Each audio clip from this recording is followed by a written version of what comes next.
Baik, kita akan berbincang mengenai hal ini. Sudah banyak tekanan dari dunia internasional agar Israel segera menghentikan serangan ke wilayah Gaza Palestina. Tapi setidaknya sampai hari ini belum ada tanda-tanda Israel akan menghentikan agresi mereka. Kita akan berbincang dengan dua narasumber yang sudah hadir bersama kami di studio pagi hari ini.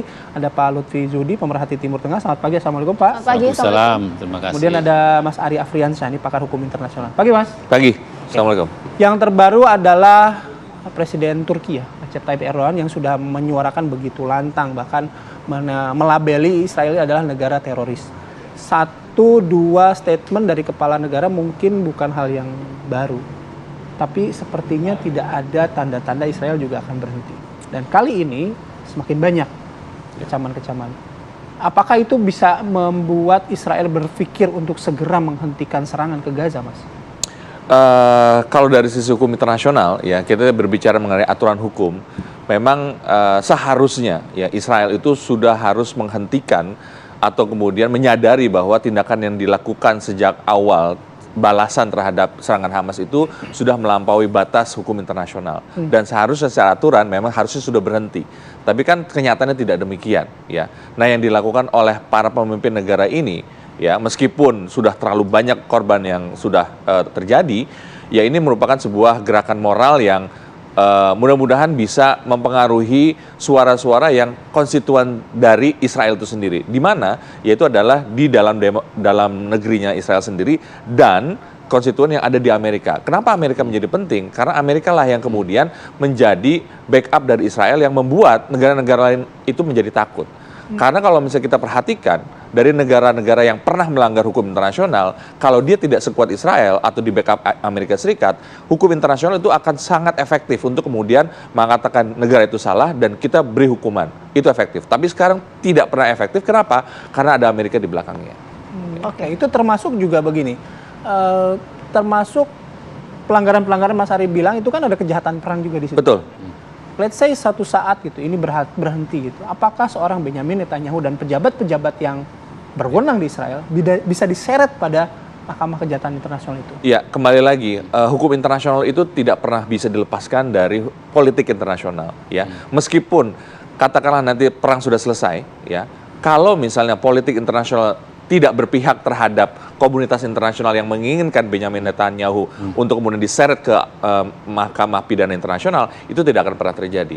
Yang pernah terjadi apa? Karena pemimpin-pemimpin dunia yang kemudian masuk ke ICC, itu karena memang politik internasional mendukung. Ya. Kemudian setelah politik mendukung, baru hukumnya bisa bergerak. Nah, ini yang kemudian saya pribadi sangat pesimis ke depannya Benyamin Netanyahu itu akan berhasil diseret.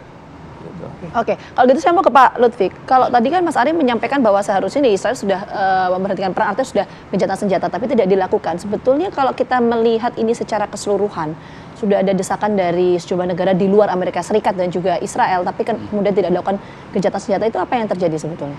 Ya karena pertama, ini tentara Israel kan sudah menyatakan diri menguasai jalur Gaza.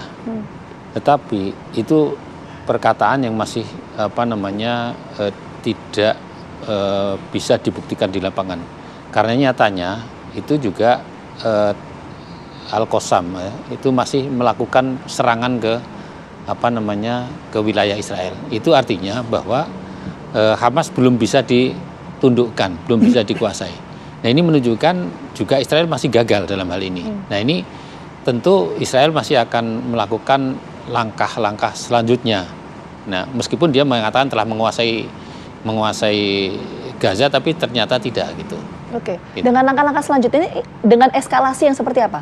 Nah, mungkin mereka terus akan menyusuri jalur-jalur di bawah tanah itu, gorong-gorong itu. Tetapi ini juga sebetulnya Israel sendiri belum punya planning setelah selesai perang itu mau ngapain. Nah, ini juga sebetulnya diragukan dan Amerika sendiri juga menanyakan kepada Israel. Jadi, tapi memang ada sebuah skenario, 1-2 skenario. Skenario yang pertama adalah Israel sebetulnya ingin menguasai wilayah yang dianggap itu merupakan titik bahaya untuk penyerangan kepada wilayah-wilayah yang terdekat dengan wilayah Israel. Jadi itu semacam kayak sabuk pengaman yang dilakukan Israel di Lebanon Selatan itu. Nah, itu satu. Kemudian yang kedua, di dalam ajaran Talmud ya dari sisi ideologi itu juga menghendaki adanya sebuah Israel Raya.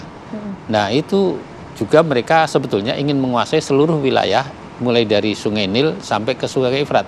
Berarti wilayah jalur Gaza juga akan diambil oleh mereka. Tapi ini ditentang oleh Amerika. Jadi mungkin tujuan seperti ini tidak akan tercapai. Karena itu juga negara-negara Arab seperti Mesir kemudian Jordan juga tidak mau menerima luapan pengungsi dari jalur Gaza itu, sehingga itu akan kesulitan dalam hal ini. Oke, baik. Termasuk skenario, mungkin yang skenario tadi Pak Lutfi sampaikan kan itu ditentang oleh Amerika. Ya. Nah, apakah itu berkaitan dengan skenario yang diinginkan oleh Israel untuk menguasai Gaza secara keseluruhan, kemudian memindahkan penduduk Gaza ini ke Bukit Sinai katanya Pak? Yaitu tadi negara-negara Arab khususnya yang punya akses langsung Rafah ya.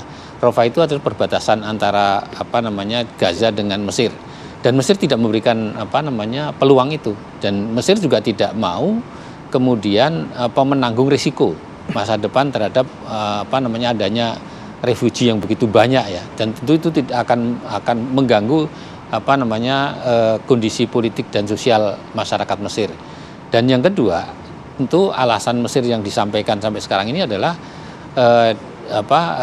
melihat ya masa lalu di mana para pengungsi baik tahun 48 pengungsi Palestina yang keluar tahun 48 maupun 67 itu juga kesulitan untuk kembali kepada wilayah mereka di Palestina.